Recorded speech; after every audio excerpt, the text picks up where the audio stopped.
గతంలో కత్తి మహేష్ గారు కూడా మీ పార్టీ కాదన్నారు. ఆయన ఆపదలో ఉంటే 17,00,000 రూపాయలు మీ పార్టీ నుంచి ఇచ్చారు.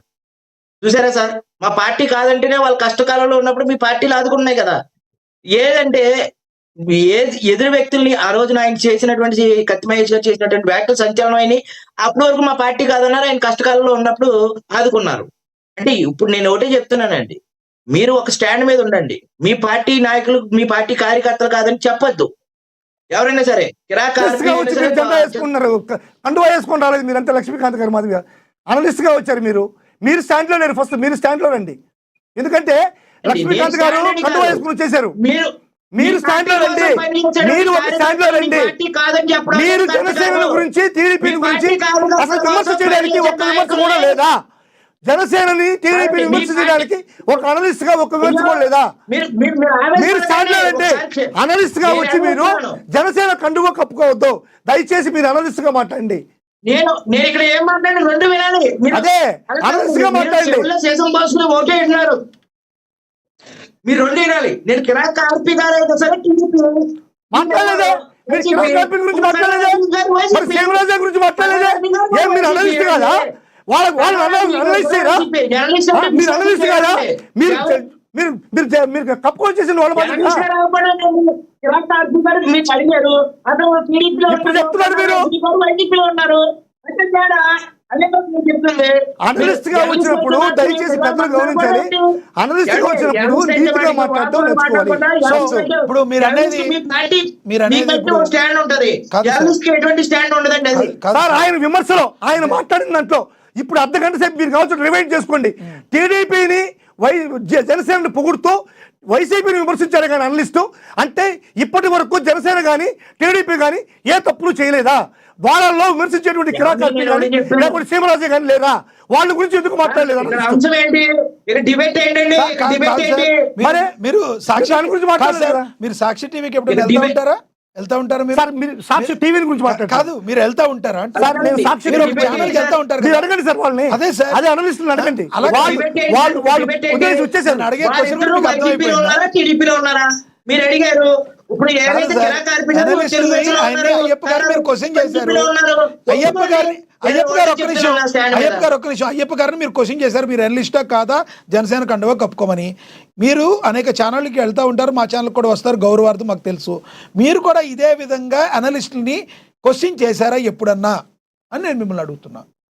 ఒక ఛానల్లో అనలిస్ట్ని మీరే మధుసూదన్ రెడ్డి గారు మిమ్మల్ని అడుగుతున్నా. మీరు సార్ ఖచ్చితంగా నేను అనలిస్ట్ అనేవాడు బోత్ పార్టీస్కి అనలైజ్ చేయాలనేటువంటిది నా అంతర్యం సార్. ఎవరైనా క్వశ్చన్ చేస్తాను సార్. నేను అనలిస్ట్గా వచ్చిన వ్యక్తి ఈ కండవా కప్పుకోకుండా పార్టీ ఇప్పుడు మన అజయ్ గారు ఉన్నారు. అజయ్ గారు ఏమైనా మాట్లాడు తెలుగుదేశం పార్టీ ఆయన ఇష్టం. నేను ఆయన ఏం క్వశ్చన్ చేయను. మరి మన సోదరులు ఉన్నారు, జనసేన సోదరులు ఉన్నారు. ఆయన లక్ష్మీకాంత్ గారు ఆయన ఏమైనా మాట్లాడుకోండి, నేనేం క్వశ్చన్ చేయను. కానీ అనలిస్ట్గా వచ్చిన వ్యక్తి మాత్రం ఇటువంటి ఛానల్లో ఇది న్యూట్రల్ ఛానల్ అంటున్నారా మీరు? పార్టీ ఛానల్ అంటున్నారా? మీరు చెప్పండి. ఇప్పుడు ఏబిఎన్ లో జర్నలిస్ట్ నేను మాట్లాడాను సార్. ఏబిఎన్ లో వచ్చే అనలిస్ట్ నేను మాట్లాడినా సార్. ఏబిఎన్ లో వచ్చే అనలిస్ట్ నేను మాట్లాడినా. మహా టీవీలో వచ్చే అనలిస్ట్ నేను మాట్లాడినా. టీవీలో వచ్చే అనలిస్ట్ నేను మాట్లాడినా. ఇది న్యూట్రల్ ఛానల్ అంటున్నా కదా.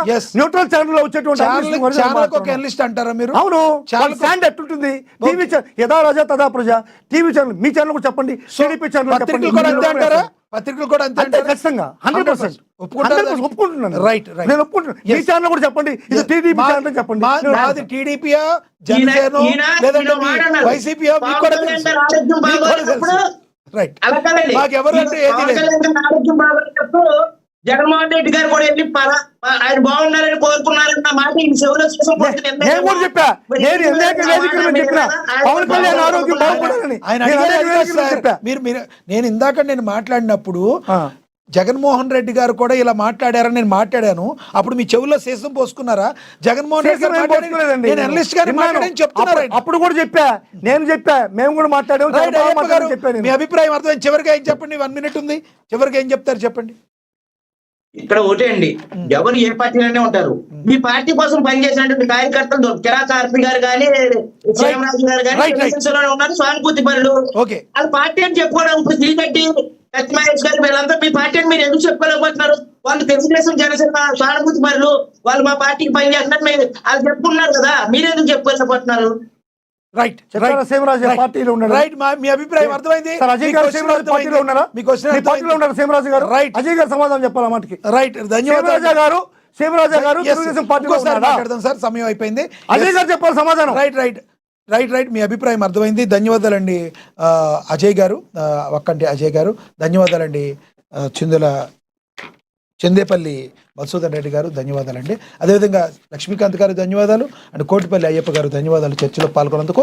ఏది ఏమైనప్పటికీ కూడా వైసీపీకి వలసపోవడం అనేది దాదాపు మార్గం సుగమం చేసుకుంటానికి మరి కన్నా రజనీ అని గతంలో ఎవరైతే ఉన్నారో ఆవిడ మరి తన మార్గం వేసుకుంటుందని చెప్పి చాలా బలంగా విమర్శలు వస్తున్న వేళ ప్రధానంగా ఆ మాటలకి బలాన్ని చేకూర్చడం, శస్త్రచికిత్స కోసం వెళ్ళిన పవన్ కళ్యాణ్ గారి మీద